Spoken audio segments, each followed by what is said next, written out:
5 जून 2024 इस दिन नासा से सुनीता विलियम्स और उनके साथ इस स्पेसक्राफ्ट में एक और शख्स थे, वो थे बुच विल्मोर, जो कि मिशन के कमांडर थे। मिशन के अकॉर्डिंग दोनों को इंटरनेशनल स्पेस स्टेशन यानी ISS में 8 दिन रुकना था और इसके बाद वापस धरती पर आना था। लेकिन आज ऑलमोस्ट 30 दिन से ज्यादा हो चुके हैं, वो दोनों अभी तक स्पेस में फंसे हुए हैं। Origin astronaut Sunita Williams stuck in space. देश की शान सुनीता विलियम्स अंतरिक्ष में फंस गई हैं। भारतीय मूल की अमेरिकी अंतरिक्ष यात्री सुनीता विलियम्स अब भी नासा के इंटरनेशनल स्पेस स्टेशन में फंसी हैं। बात सुनीता विलियम्स की, जो अंतर्राष्ट्रीय स्पेस स्टेशन पर फंसी हुई हैं और नासा की मदद का इंतजार कर रही हैं।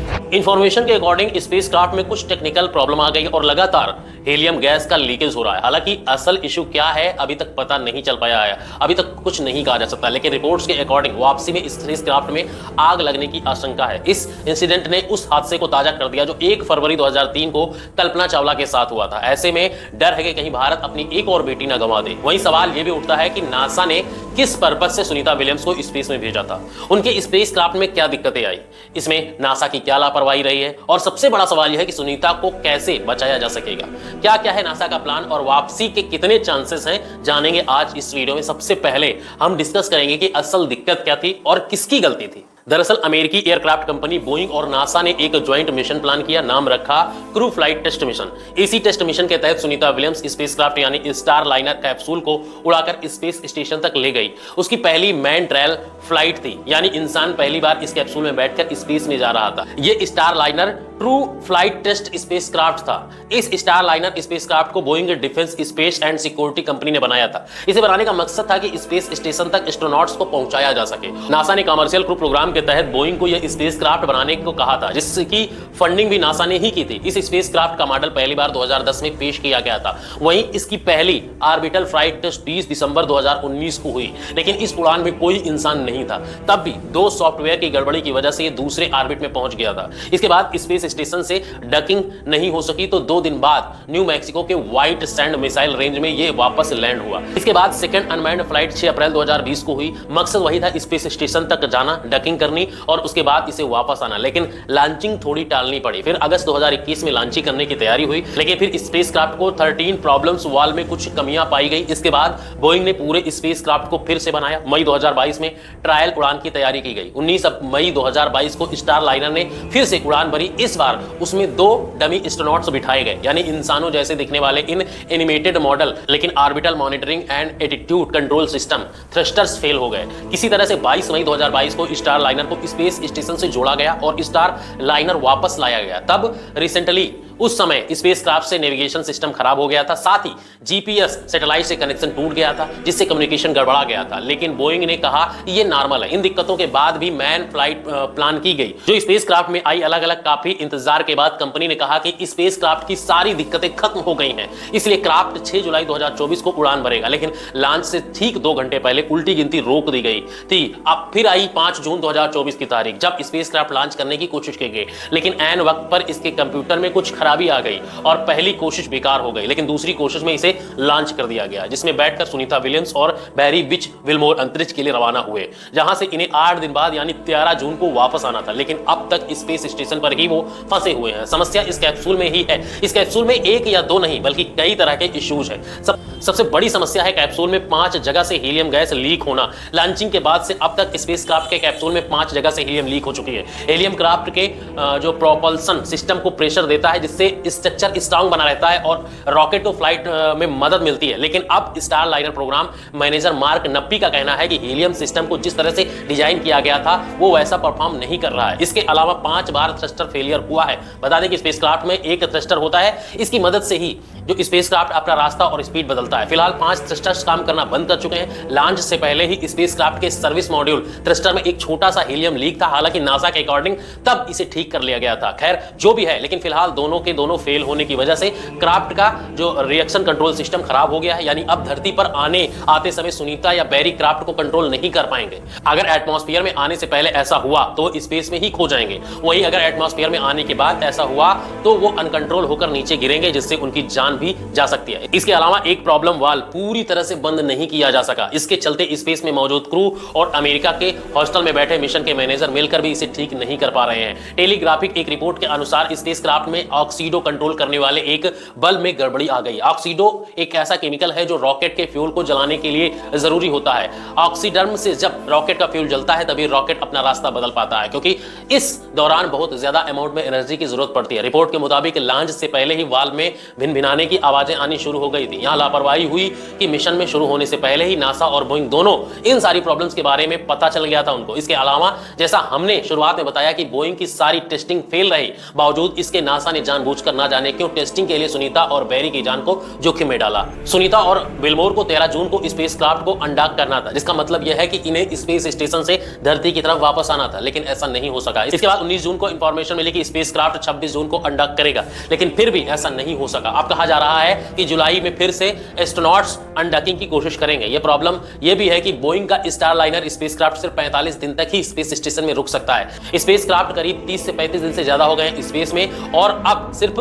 15 दिन बचे हैं। स्टारलाइनर स्पेस स्टेशन के हार्मनी नाम के जिस मॉड्यूल से जुड़ा हुआ है उसकी फ्यूल कैपेसिटी लिमिटेड होती है। वहीं फिलहाल क्राफ्ट में आधा फ्यूल बचा है। अगर हीलियम लीक और रिएक्शन कंट्रोल सिस्टम की गड़बड़ी का असर फ्यूल सिस्टम पर पड़ा तो यह जल्दी ही खराब हो सकता है। यानी इन दोनों को वापस लाने के लिए नासा को दूसरा ऑप्शन ढूंढना ही होगा। ऐसे में सवाल यह उठता है कि ड्रैगन 2 कैप्सूल को नए रॉकेट स्पेस में भेजें। इस कैप्सूल में 4 एस्ट्रोनॉट्स बैठ सकते हैं, यानी 2 इंजीनियर, और इससे लेकर स्पेस स्टेशन जाएं, वहां रुककर स्टाइल लाइनर को ठीक करें, फिर दोनों एस्ट्रोनॉट को क्राफ्ट के साथ धरती पर लेकर आएं, या फिर ड्रैगन 2 में ही बैठकर सुनीता बैरी धरती से गए 2 इंजीनियर वापस आ सकते हैं। दूसरा ऑप्शन है कि अमेरिका इस मिशन को पूरा करने के लिए रूस से मदद मांगे। ऐसे में रूस अगर हां करता है तो वो तुरंत अपना सोयूज स्पेसक्राफ्ट स्पेस स्टेशन में भेजकर सुनीता बैरी और एक दूसरे एस्ट्रोनॉट को नीचे ला सकता है। वही एक सोयूज कैप्सूल हमेशा स्पेस स्टेशन पर स्पेसक्राफ्ट के तौर पर तैनात रहता है, ताकि इमरजेंसी के टाइम इससे एस्ट्रोनॉट्स धरती पर वापस आ सकें। तीसरा ऑप्शन यह है कि अमेरिका अपने सारे